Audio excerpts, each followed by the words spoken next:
The moment my wife Michelle suggested we open our marriage, I knew exactly what she was really asking for. Permission to keep doing what she was already doing. March 22nd, Sunday evening. Sitting in our backyard by the pool. She brings me a Corona, sits down on the patio chair next to mine, and she won't make eye contact. Starts talking about how her colleague's marriage is thriving now that they've explored non-monogamy. How people aren't meant to be with just one person their whole lives. How we could spice things up, bring some excitement back. I'm 44 years old. I've been running my solar installation business for 16 years. I've been married to this woman for 14 years. I know when I'm being played. 3 months earlier, December, she started taking her phone everywhere. Bathroom at 6 a.m., shower, even just to grab something from our Tesla. Her screen was always face down. Her password changed, and I did not ask for her new password. Her healthcare marketing job was supposedly booming. She's a senior manager with 12 people under her, pulls in about $125,000 a year.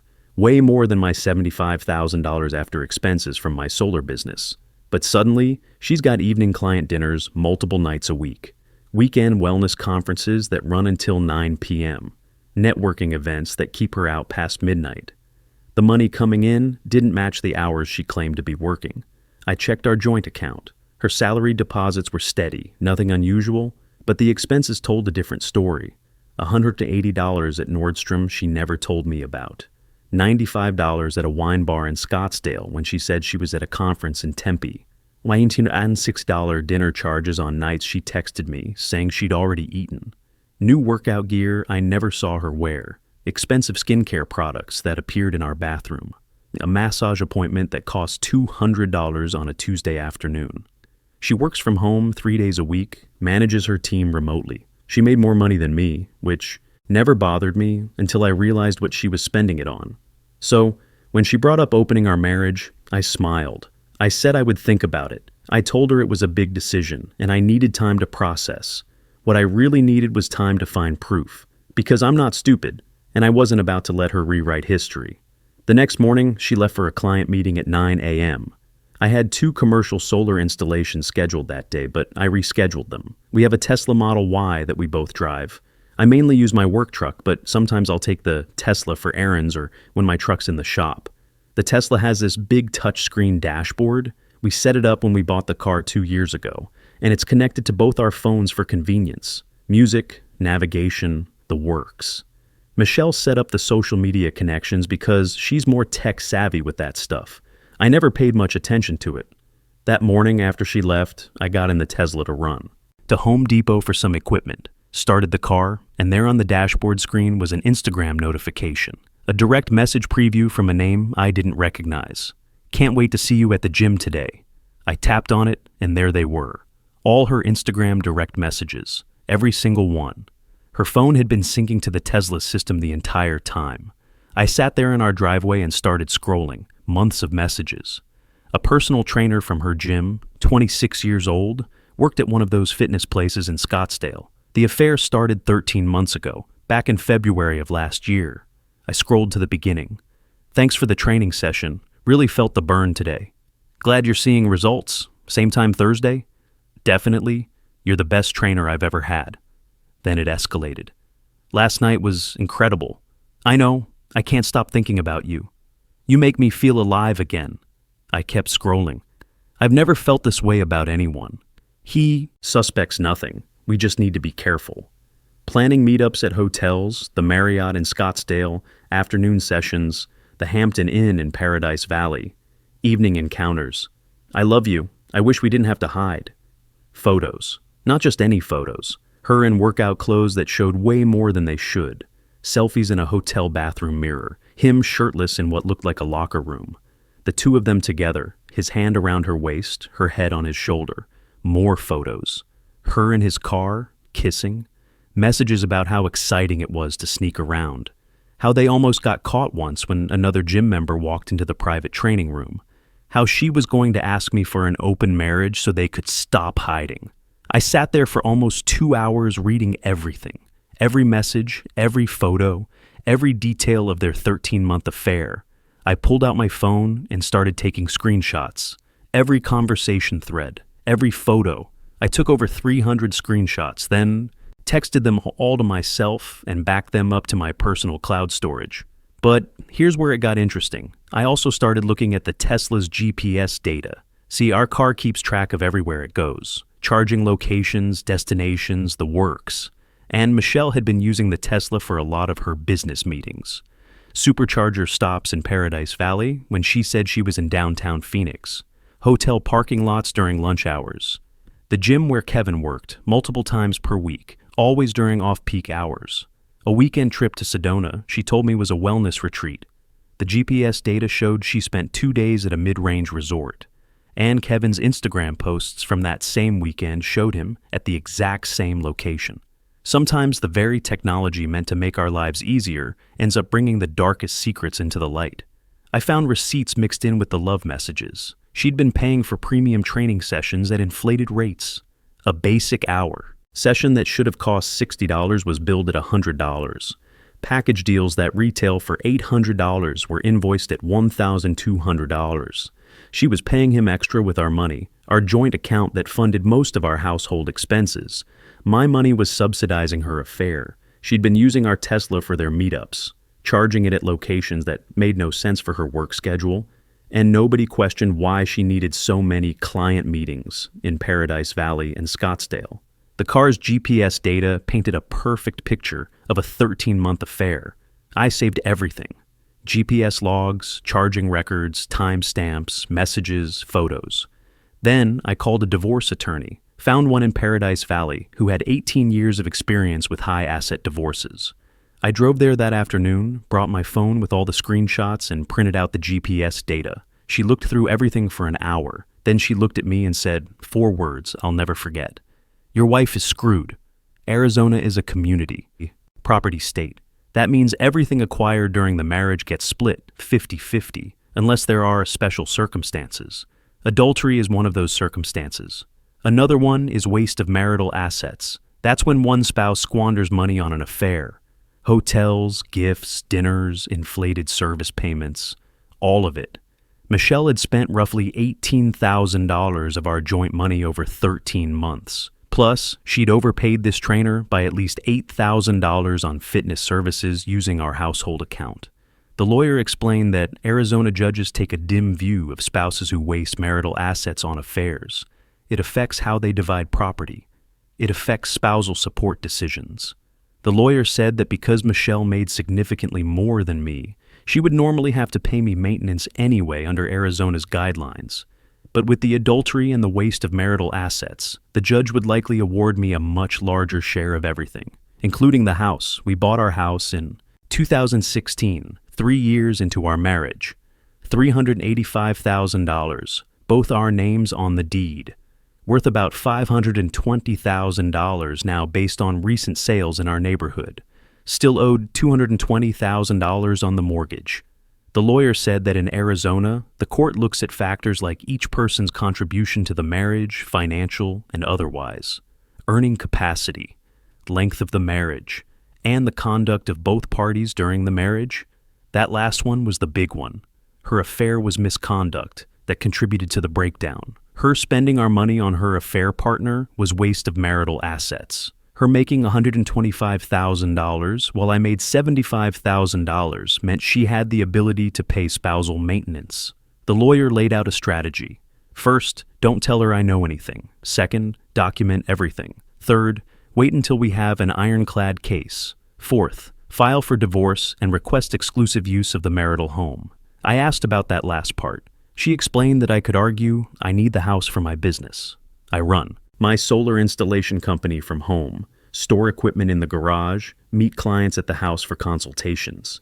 If Michelle moves out voluntarily, which the lawyer suspected she would, once the affair went public, I would have grounds to keep exclusive possession during the divorce proceedings. I went home that night and acted like nothing happened. Michelle came home at 7:45 p.m., said she'd been at client dinners all day. I smiled, asked about her day, and grilled some chicken for dinner. She asked if I'd thought more about her proposal. I told her I was still considering it, but I was warming up to the idea. She looked relieved. That night I heard her texting someone in the bathroom. I knew exactly who it was. I knew exactly what the messages said. because they were syncing to our Tesla system in real time. The next 2 weeks were the hardest of my life, pretending everything was fine, watching her lie to my face every single day. But I kept quiet. I documented. Everything. I checked the Tesla's message sync every few days. More conversations, more photos, more evidence. They were planning a future together. He was going to open his own gym. She was going to leave her current company and do marketing consulting for fitness businesses. They'd been looking at investment properties to buy together. She thought I was going to agree to the open marriage, and she would have her cake and eat it too. Stay married to me for financial security while being with him. April 8th, exactly 2 weeks after she first brought up opening our marriage, I filed for divorce. I didn't tell her. The process server showed up at her office on April 11th at 2:30 p.m. I made sure I was installing a solar system in Mesa, 40 miles away. My phone rang around 3 p.m. I didn't answer. 15 more calls in the next 2 hours. Voicemails went from confused to angry to crying to threatening. I didn't listen to them until later. I came home at 6 p.m. She was sitting in our living room with the divorce papers on the coffee table. Her face was red, makeup ruined from crying. She started yelling the second I walked in. How could I do this without talking to her first? This was so unlike me. We could work through whatever was wrong. I walked past her, went to our bedroom, started packing her clothes. She followed me, still yelling. I handed her 3 suitcases and told her she needed to leave. She said this was her house too. I told her my lawyer would be in touch. She could stay at a hotel or with her personal trainer boyfriend.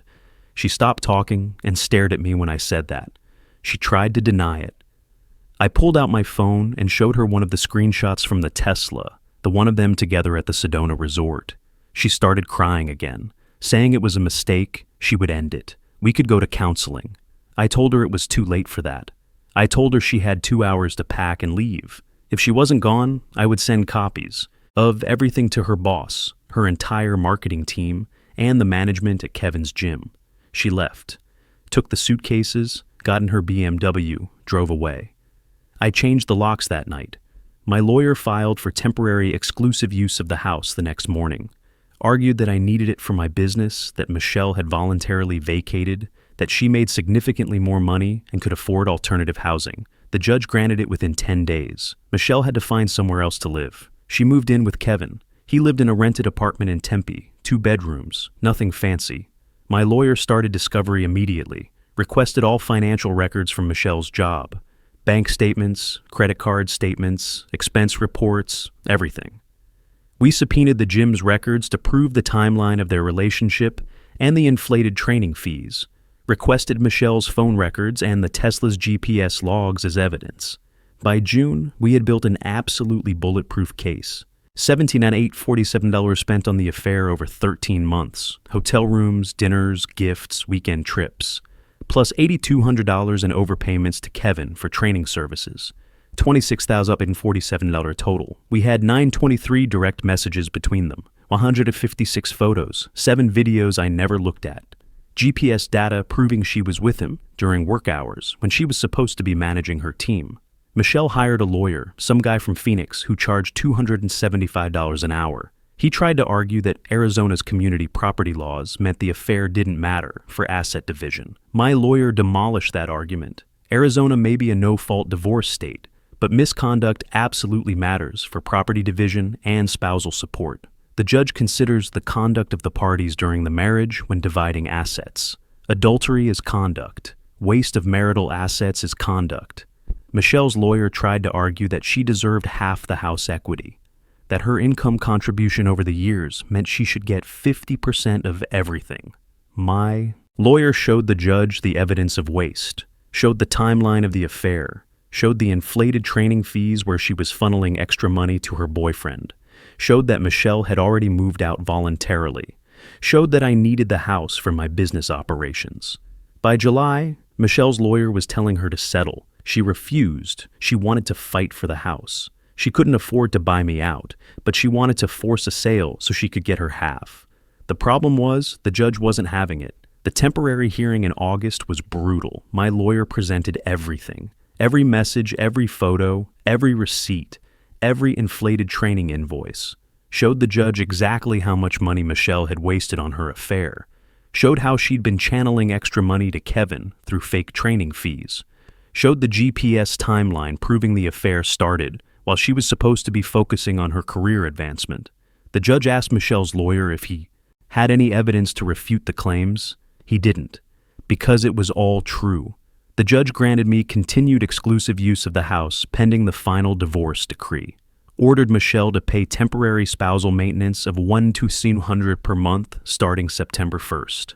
In Arizona, spousal maintenance is based on multiple factors: the standard of living during the marriage, duration of the marriage, age and health of both parties, each person's ability to be self-supporting, and the conduct of the parties during the marriage. We'd been married 14 years. She destroyed the marriage with her affair. She wasted our money on her affair partner. The judge said all of that mattered significantly.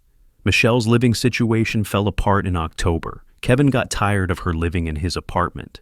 They started fighting constantly. Turns out, he didn't actually want a ready-made relationship with a woman going through a bitter divorce.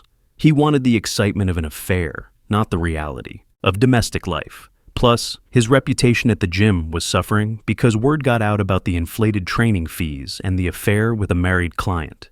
Management wasn't happy about the professional misconduct.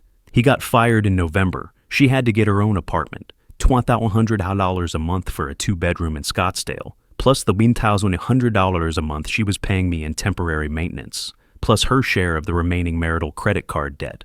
Her $125,000 salary didn't go as far as she thought.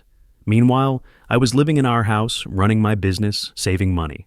The solar industry was booming in Arizona, and my business grew 28% that year.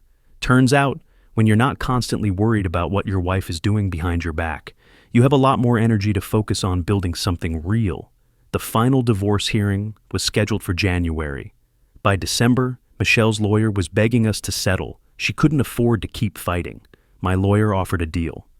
I keep the house, take over the full mortgage. She gets $40,000 as her share of the equity, paid out over 3 years. She pays me $1,200 per month in rehabilitative spousal maintenance for 4 years. She takes her 401k, I keep mine. She keeps her job, I keep my business. We split the remaining joint savings, about $12,000 each. Her lawyer told her to take it. She still refused. She wanted the full hearing. January 15th, final divorce hearing. Judge heard both sides. Michelle tried to argue that the affair shouldn't matter, that she contributed equally to the marriage, that she deserved half of everything. My lawyer presented the evidence one final time. All of it. The messages, the photos, the hotel receipts, the inflated training invoices, the GPS data. The judge took exactly 20 minutes to make a decision. I got the house. Full ownership. Had to refinance to remove her from the mortgage within 120 days. She got $40,000 as her share of the equity, paid in one lump sum. Within 90 days, she had to pay me $1,200 per month in rehabilitative spousal maintenance for 4 years. The judge said that was appropriate given the circumstances, the income disparity, and my need to rebuild financial stability after the marriage ended. We each kept our retirement accounts. We each kept our businesses.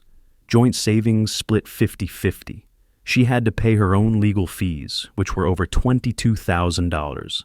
I had to pay mine, which were $15,000. But it was worth every penny. The divorce was final on January 20th.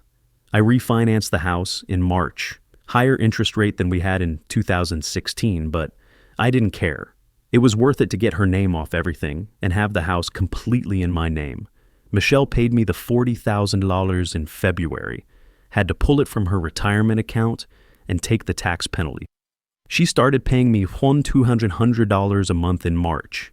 8 months after the divorce was final, I met someone, a nurse practitioner who works at Mayo Clinic. Her name is Sarah Collins, and she's everything Michelle wasn't. Honest, hardworking, values the same things I do. We met at a coffee shop near one of my solar installation sites. She was on a break from her shift. I was grabbing lunch between jobs. We started talking about renewable energy. She was curious about how solar panels work, how much they cost, whether they really save money. I found myself explaining the technology, the benefits, how it's about energy independence and reducing your carbon footprint. She was genuinely interested, asked smart questions, didn't once check her phone during our conversation. That's when I knew she was different. Michelle could never focus on anything for more than 5 minutes without getting distracted by social media or work calls. Sarah gave me her full attention, and I gave her mine. We've been taking things slow, building something real. No rushing, no games, no hidden agendas. Just two adults getting to know each other, honestly. She knows the whole story about Michelle and the divorce. I told her everything on our third date. I figured she deserved to know what she was getting into.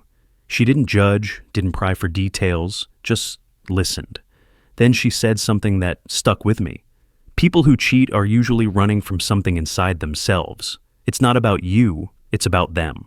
She was right. Michelle wasn't having an affair because I wasn't enough. She was having an affair because she wasn't enough for herself. It's been almost 2 years since the divorce was finalized. I'm 46 years old now. I still get the $100 payment from Michelle on the first of every month. Sometimes it's a day late, but it always comes. She has 2 more years of payments left. After that, she's done, and so am I. The house is completely mine now, refinanced and being paid down faster than the original schedule. I've put about $25,000 into improvements over the past year. New pool equipment, updated the kitchen, added more, solar panels to the roof. My business has been doing better than ever. The solar industry is exploding in Arizona. Everyone wants energy independence, especially with electricity costs going up. I've had to hire 2 full-time installers and a part-time office manager. We're booked solid through next summer, and I'm already scheduling fall installations. Turns out, when you're not constantly worried about what your wife is doing behind your back, you have a lot more energy to focus on building something real. I wake up every morning knowing exactly what I'm dealing with. No surprises, no lies, no drama, just the satisfaction of honest work and honest relationships. Sarah and I have been together for about 1.5 years now. We're talking about moving in together, maybe buying a bigger place with more land for solar demonstrations and energy storage systems. She's supportive of my business, understands the demands of running your own company, never makes me feel guilty for working hard. Michelle is still struggling. She's 45 now, looks older than her years. I heard from a mutual acquaintance that she's down to 3 people on her marketing team.